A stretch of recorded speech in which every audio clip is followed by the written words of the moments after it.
Chris Wright on, U.S. Energy Secretary. We are concerned about our energy, and thank God Donald Trump. Can you imagine how bad this would be if Joe Biden's policies would have continued? Thank God we're doing a lot of really good things, but I wanted to get a sense from Chris on where we are and what he thinks of what's happening in Maryland and the warning that Goldman is giving this week. Chris, welcome to the program. Thanks for having me, Glenn. And yeah, you're hitting a hot topic right away. Okay. So I would assume that you agree with what Goldman said? Oh, absolutely. In fact, we released a report from the department just a few weeks ago. And if you had continued the Biden policies, which are to permit and subsidize energy sources that might be there, might not, and generally aren't there at peak demand, if we had continued those policies, they would have shut down another 100 gigawatts of firm production capacity that's there when you need it. And they had permits to approve and plans to add 22 gigawatts to that. Shut down 100, add 22. So a net loss of 78 gigawatts to an electricity grid that's already tight, that already delivers blackouts at peak demand. They were on a trajectory to increase blackouts by 100-fold by the end of the first Harris term if she had won that election. It is just we were driving over a cliff and they were hitting the accelerator to go faster. You know what really bothered me was the policy that when they shut these plants down, that we would actually pay the power companies to shut these down if they dismantled the coal-fired plants. They actually could get subsidies if they made sure there was no going back into that, which I found terrifying and horribly irresponsible. Glenn, just crazy. Environmentalists melted down a few weeks ago when I used my authority at the Department of Energy to stop the closure of a 1.5 gigawatt coal plant in southwestern Michigan. Oh, you're going to impose tax costs on the ratepayers? We don't need that coal plant. It was slated to close. 2 days later, there was a blackout in MISO, the Midwestern Independent System Operator. The 2 days later, that plant was running at full capacity. It would have been massively worse. Prices would have been massively higher. You just talked about Baltimore. We also stopped the closure of a very old power plant in Baltimore, but a critical power plant to keep the lights on at peak demand. That's also running at full capacity as we speak today and has for much of the last few weeks. Oh, no, we don't need it. We're going to close it. It's just when politics gets in the middle of energy, it truly impacts people's lives. It leads to blackouts, spiking costs. You know, we had 30% rise in power prices during just 4 years of President Joe Biden. And now we're going to launch the AI race against China. Right. And we're going to have our lights going off without data centers, without any new industry in our country. Just thank God the American people overwhelmingly elected President Trump. We brought common sense back. We're swimming 7 days a week to try to fix the train wreck they left us. So it's exciting. It's more stressful than I'd like. But I can assure you, we are headed in the right direction now.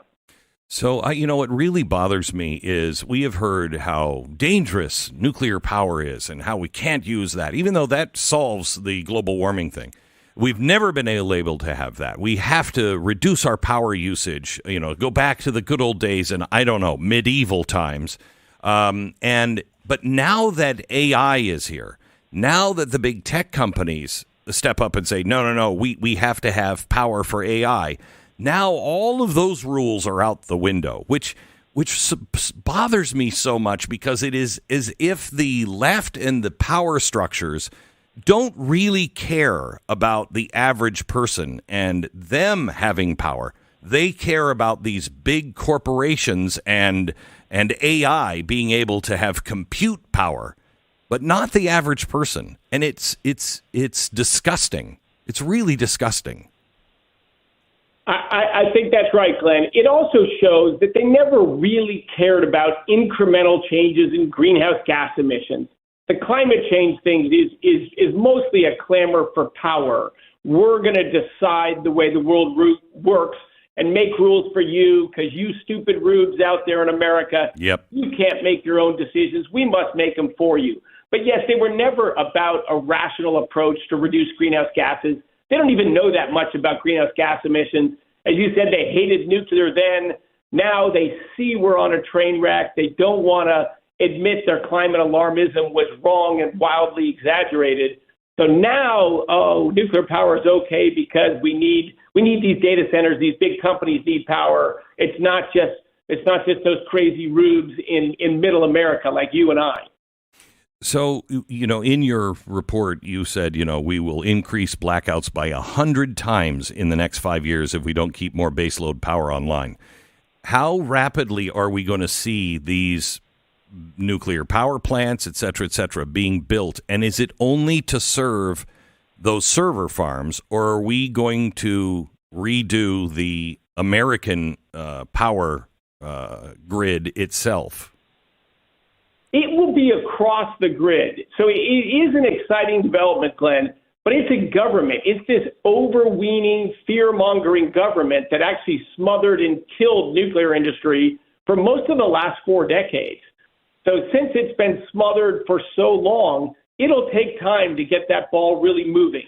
We'll have a already closed nuclear power plant back open in Michigan later this year, January, hopefully at the latest. So there's some developments that will happen in the next few months, but most of it's going to take a few years. Really, what's going to feed the data centers that are going to be built and the reindustrialization of our country and keep the lights on and our air conditioning on in the summertime, most of that is going to come from stopping the closure of the coal plant. Right. That the Biden administration and Obama administration wanted to shrink our ability to generate electricity. And it's going to come from the expansion and rapid construction of new natural gas burning power plants. Natural gas is by far our biggest source of electricity. It's by far the lowest cost source of new electricity. So we are doing everything we can to allow the construction of natural gas plants as fast as possible and removing these ridiculous requirements that, well, if you spend $1 billion to build a new power plant within 6 or 7 or 8 years, you're going to have to capture all the carbon dioxide emissions and inject them underground, no matter how much it costs, no matter how much it burdens our power sector. Just the direction they were in just didn't care about American people or American businesses. How long before we see these things? I mean, China is building at the speed of at least one coal-fired power plant a week. They are building nuclear plants. They are on an energy surge right now. They know what's coming. When should we see this actually starting to happen? And how long before power prices come down? Oh man, that is the big question. President Trump asked me that every single day. Every single day. Let's get oil prices down. Let's get gas prices down. Let's get electricity prices down. And it takes a while to build infrastructure. Fortunately, quickly, we can stop the closure of coal plants that still have lots of lifetime left. We've already done that. That's why we don't have much worse blackouts already today. We do have new gas plants coming on this year, a lot more coming on next year. We'll have nuclear plants on later this term. We'll have a whole bunch of them under construction. But yet to turn the giant, aircraft carrier that is the electricity grid, that's going to take a few years. But hopefully we can stop the huge rise in prices. We can build the capacity so the United States can keep our lead on artificial intelligence over China. We get behind China and they control AI, our national security is at risk. Yeah, I know. So the whole administration is 7 days a week working on this effort. You will see dramatically fewer blackouts this summer than you would have had the election gone the other way. And I think we'll be in a little bit better situation next summer and somewhere in between there this winter. We're rapidly swimming the right way. I wish I could say power prices are going down 20% next year, but it's simply not possible to do that in 12 months. But I will tell you, President Trump is 7 days a week doing everything he can towards that goal. What regions are the worst in the country, far as stability and prices? The Midwest. You know, the where that Michigan coal plant was kept open, where that nuclear power plant will reopen later that year. The Midwest Independent System Operator, that's our tightest region. The Southeast and PJM, where Washington, D.C. is, and the Mid-Atlantic states, they're rapidly getting tighter as well. Everything in the interconnection queue that was new to come on is a wind or solar project. Well, peak demand in the wintertime is when it's dark out. And in summertime, it's when it's really hot and you're in a high-pressure system and the wind doesn't blow. Those things don't help to meet peak demand. They just provide electricity. Well, you don't know when, but at some points in time, that's not very helpful for our electricity grid. So, but we're going to stop the closure of the firm capacity, and we're going to do everything we can. We are permitting and approving plants every week, new construction, new plants that'll get built, and that'll be here to provide relief to Americans in the next 12 to 24 months. And the most stable region? The most stable region actually is Texas, which is by far the biggest electricity grid. They produce more than twice as much electricity as California, and just a little bit less nonsense in Texas. They still went crazy on the wind subsidies. Yeah, they did. Still have more expensive and less stable grid than they had 10 years ago. But they also have the mindset and the regulatory regime to fix their problem. Texas is rapidly growing its firm capacity, and they're going to skate out of this crisis probably a little faster than the more Biden-influenced rest of the country. I can't thank you enough for everything that you guys are doing. I'm amazed at how rapidly you guys have turned things around. I'm thrilled at the work you're all doing. And Chris, you're really leading us in energy, and I appreciate that. Thank you. Appreciate you, Glenn. Appreciate all your viewers. We're doing everything we can. We think about American people. That's the only agenda we have. Thank you so much, Chris. That's our U.S. Energy Secretary, Chris Wright. You want to talk about, we remember you were saying the other day, not only do we have competent people, we have people who communicate. That was a good communicator. That was somebody who I think spoke right directly, at least to me, it felt like he was speaking to me, and I felt like they at least were saying, I think he really meant it, but I think at least he was saying, we care about the average person. That's what we're focused on, is the average person. And you just don't hear that from government very often. What about the kings and queens of nations, like Somalia, for example? Yeah, right. Where's Guatemala? Yeah, in this? Why he didn't even mention Guatemala? He didn't even care about Guatemala. No, he was like, we care about America and Americans. Wow, okay, if that's what you want to do, Chris. All right, let me tell you about Rough Greens. Life is insanely busy. You barely have time to blink between work and family and errands and all the little fires that popping up all day long. One of the things on your list, feeding your dog, is actually a really big deal because of what you put in that bowl day after day, and that it's what powers their whole life. Now, here's the hard truth. Most dog food, even the good brands, is cooked at such a high temperature that it loses a lot of the nutrients that your dog needs. It fills their belly, yes, but it doesn't nourish them. That's where Rough Greens comes in. It's a nutritional supplement that you sprinkle right on top of their regular food, and it's packed with vitamins, minerals, probiotics, and enzymes that help with the energy, the digestion, joint health, and so much more. Turns just another day's meal into real nutrition.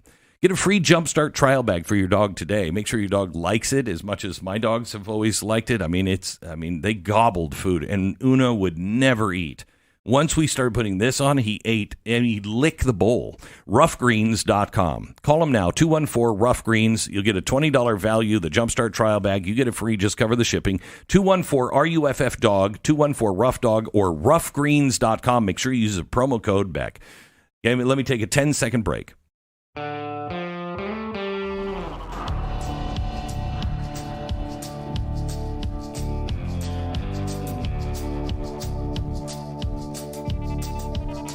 We were so close to a complete and total meltdown and breakdown.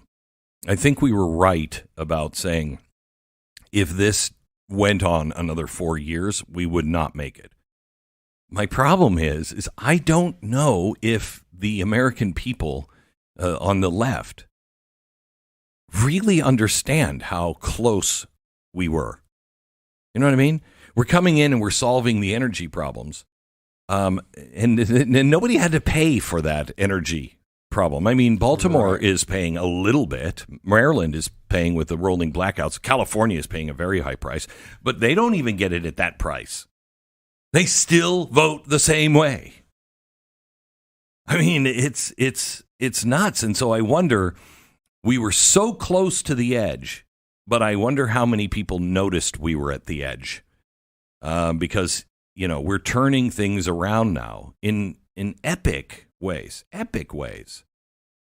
Yeah, there's some really good things going on. And, we also have some really big challenges. And it's tough. I sympathize with some of these guys trying to do this work because there's a lot of stuff built up over a long period of time you have to unwind to get to these kind of wonderful advances you'd think about. I mean, there's all sorts of we didn't get a chance to get into this, but there's really amazing developments technologically in the nuclear field. Oh, my gosh. These small reactors. Teeny. They're incredible, and they're actually starting to happen. They're starting to be built. We're beyond the period of, can we do this? We're now to the point where we can do it. It's just a matter of getting through all that stuff. But, to even get to the point where you're entertaining that, you have to unwind this. Hey, we should be able to do the things that we were doing in the 70s. Yes, I know. It's that's a long road. And I don't know. Is 4 years even enough to do it? It is for nuclear. The president said he is taking all, he told Chris, take all of the regulations off, except for the, real safety. Yeah, let's not get Montgomery Burns all over the place. Yes. Mm-hmm. But it's these small nuclear power plants, which are completely different. Mm-hmm. There's no China syndrome possibility. There's not, all of that stuff is over. It's in the past. And he has taken the regulations off, the stupid regulations off, to make sure that we can start building these plants as soon as possible. Again, my concern is, and I'm grossed out by a lot of news lately, but this is one of them that grosses me out, is the fact that, again, everybody changed on power all of a sudden. We didn't even have a discussion about nuclear power. We didn't even have a discussion. All of a sudden, it was like, what? Yeah, of course, we all agree on that. Of course we do. We're going to build nuclear power plants. Wait a minute. When did that change? Oh, when you, the big people, when you needed power, then it was okay. That is a disturbing thing to find out about your country.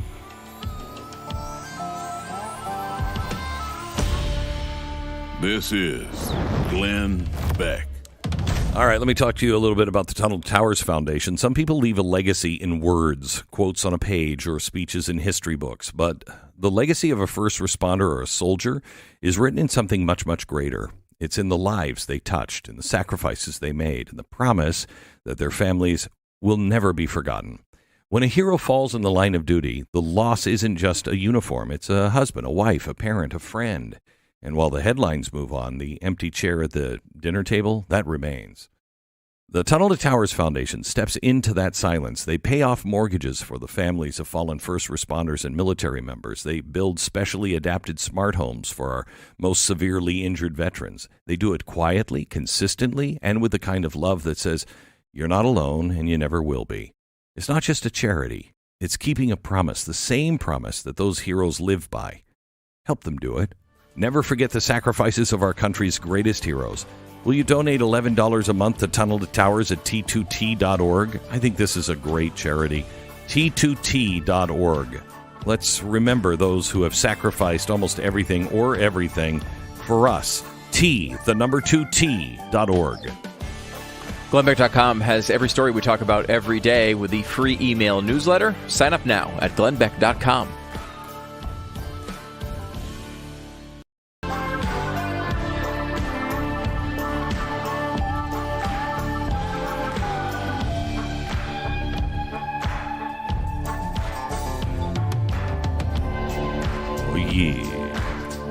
Welcome to the Glenn Beck program. Well, there's some more breaking news, and it just doesn't get better for the deep state. Just the News has come out with an FBI timeline. It's a bombshell release that just came out that exposes political interference in the Clinton corruption probe. No.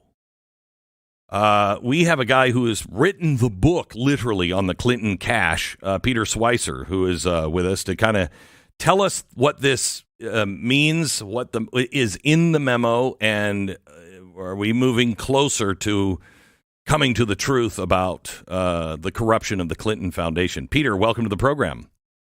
Hey, Glenn, always great to be with you. Thanks for having me. This one must make you feel good. I mean, finally, some proof, and you're vindicated. Well, you know, it's funny, Glenn, and I can talk about this openly now because the New York Times last year outed me as working as a confidential informant with the FBI. What that really means is I shared information with them. I didn't get paid, but as we did research, we shared it. And we got involved with the FBI back in 2015 when Clinton Cash came out. They approached us.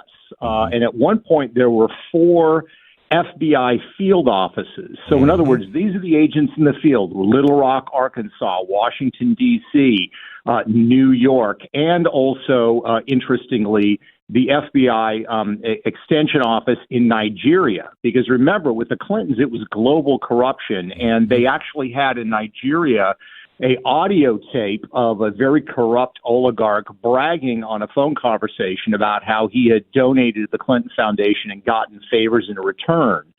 So this was an investigation. I mean, Clinton Cash was part of it. It certainly wasn't the only part of it. But the field offices were raring to go, and they were investigating. They were talking to people. They were gathering information. And immediately FBI headquarters basically said, hey, you know, we don't want you doing this. And now what you have with the great reporting of John Solomon and Just the News is Sally Yates, Department of Justice official, telling them a year or so later, shut this down. You are not to look at this anymore. And that, of course, is highly, highly, highly unusual because field offices are supposed to organically follow leads and investigate. And to have the headquarters shut down an investigation on somebody as important as the Clintons, speaks, of course, of the problems of the deep state that you've highlighted for so many years. Yeah, the deep state is really becoming clear right now. I did a show last night, Peter, that where you can now see the outlines and you can see where they learned it and how they perfected it, beginning in 2020. And it's the same group of people, It's kind of like when we were doing the progressive thing from the 60s. You'd see, wait a minute, it's just one group of people. It's just like, 20 to 100, maybe 200 people. But it's the same ones. They're always there at the scene of the crime. Sally Yates, I remember that name because I think Donald Trump, that was one of the first controversies he had. He fired her for some reason. Do you remember why? Yes. I believe it was because of things that were being extracted at the Department of Justice. And she's one of these figures that you're talking about there. That's part of you would call it the permanent apparatus in Washington, D.C. And what they do is they serve in senior government positions. They may leave for a while, and they'll go and work for a powerful law firm, or they'll work for an investment fund or whatever, make a little extra money because, of course, government doesn't pay them all of what they want. And then they go back to government, but oftentimes they end up doing favors, of course, for the people who paid them when they were on the outside, and they are invited back into government because they're all kind of involved in this revolving door. And again, for Yates to take that position to say, essentially, I don't care what you guys are seeing or what you're investigating, shut it down. And by the way, she felt comfortable doing that. She's not protecting the people in power. She's doing this in 2017 when Donald Trump is in office, and which again speaks to the fact that for all the rhetoric and the claims from the deep state that Trump somehow politicized the Department of Justice, further proof that he did not, that the permanent state still ran those institutions during his first term. Listen to this. This is a timeline released by the FBI through Just the News. The timeline stated that in July or August 2015, an FBI supervisory special agent at the Washington field office had, quote, a brief discussion, end quote, with a member of the U.S. Attorney's Office for the District of Columbia, quote, regarding the Clinton Foundation allegations, which had been focused on because of the book Clinton Cash by Peter Schweizer. At the time, an investigator, whose name remains redacted, was in the process of attempting to predicate an investigation based on the allegations. I mean, what is it like to know that the government was revolving around you and what you had exposed? Well, I tell you, Glenn, I appreciate that. I mean, we always base our information on paper trail, as you know. We don't use anonymous sources. And what happened is we were approached by people at the FBI, and they said, "Hey, we're interested in this. What can you share with us?" And we said everything. We kind of pushed all the chips on the table, and so that includes, the timing of financial transactions. A lot of the investigation started as it related to this Uranium One deal. You and I talked about this multiple times in 2015. Mm-hmm. Yeah, and this is the one where the Clintons ended up getting $145 million from the Clinton Foundation. They also got speaking fees from these group of investors that Bill Clinton helped arrange the sale of American Uranium Company to a company that was owned by Canadians. But by the way, the origins of that company was Russia. So, all sorts of alarm bells were going off on that. But as the FBI investigation continued, they became involved in interested in other areas. The Nigerian investors, for example, because when Hillary Clinton was Secretary of State, we got these emails through the Freedom of Information Act. And when they were doing the Haitian reconstruction after the earthquake, for example, which Hillary Clinton was in charge of, people would send emails to the Secretary of State's office saying, "We want a contract for Haitian reconstruction. We are an FOB." And I thought, FOB, what's that? Turns out it was shorthand for Friend of Bill. Mm-hmm. So the investigation began with Uranium One, but it included contracting with the State Department on Haitian reconstruction, Nigerian deals. There was an Indian component. So this was a global investigation. And what they, of course, as investigators had was subpoena power. But that was thwarted as well.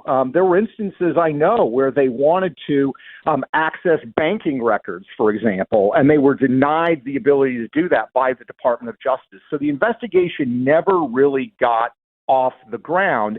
And yet these field agents, and I can't speak highly enough of them, they doggedly continued those investigations because they saw how much smoke and fire was actually there.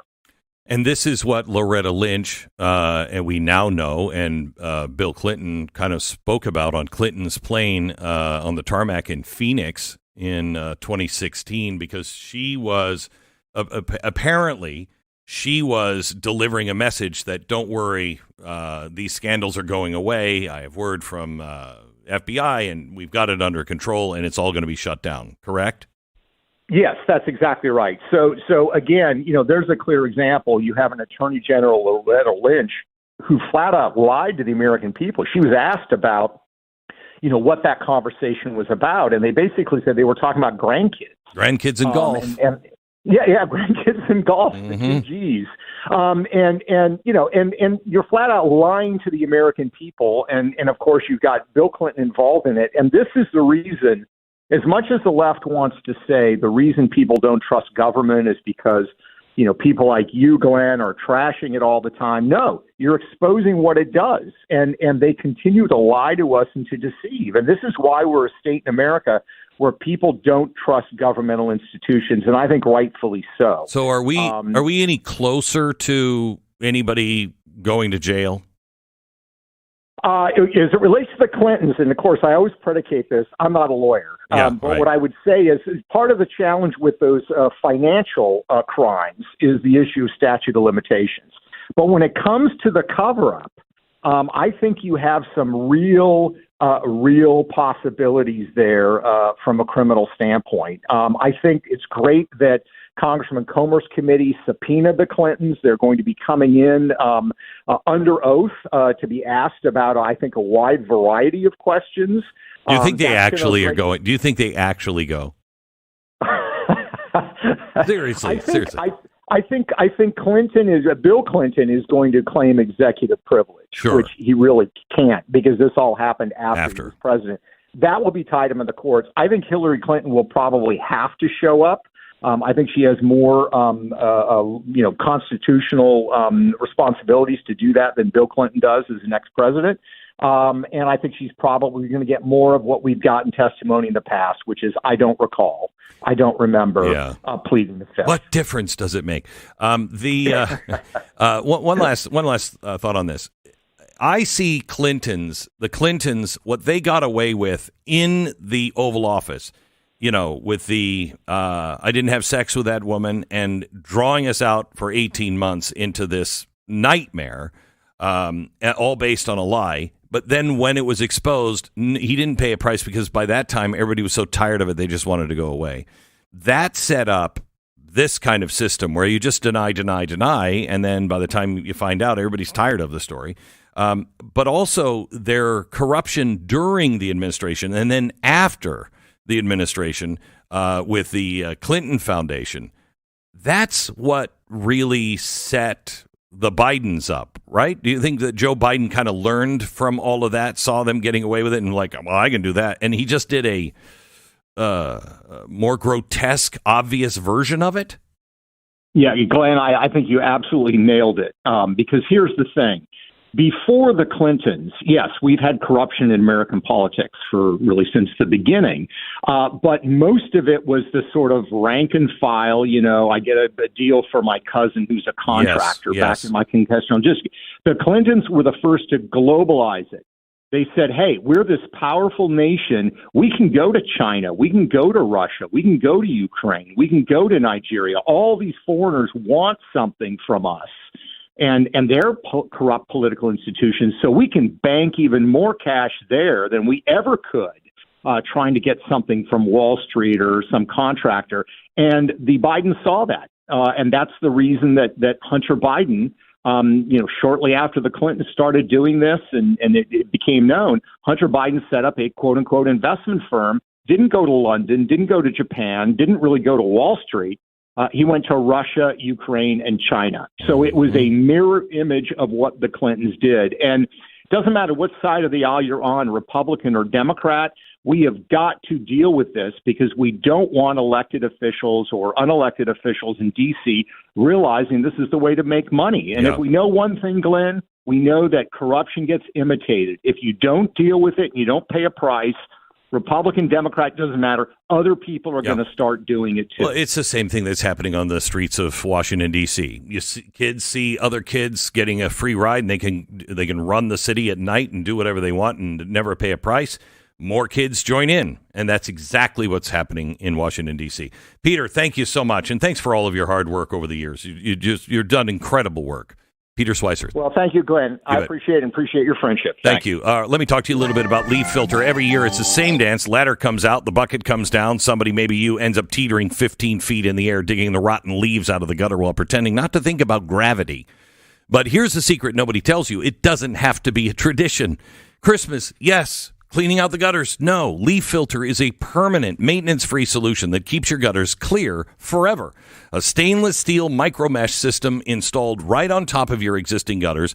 Nothing gets through but water, no leaves, no pine needles, nothing. And once it's installed, that's it. You never have to climb that ladder again. No more scheduling a cleaning, no more hoping the neighbor's teenager doesn't fall off the roof. So put the ladder away and get a quote today. This is the kind of thing that can change your life for the better. Don't spend your summers worrying about gutters. Schedule your free inspection and get up to 30% off your entire purchase at leaffilter.com/GlennBeck. It's a free estimate, free inspection, and 30% off at leaffilter.com/GlennBeck. Leaffilter.com/GlennBeck. See representative for warranty details. Glenn Beck.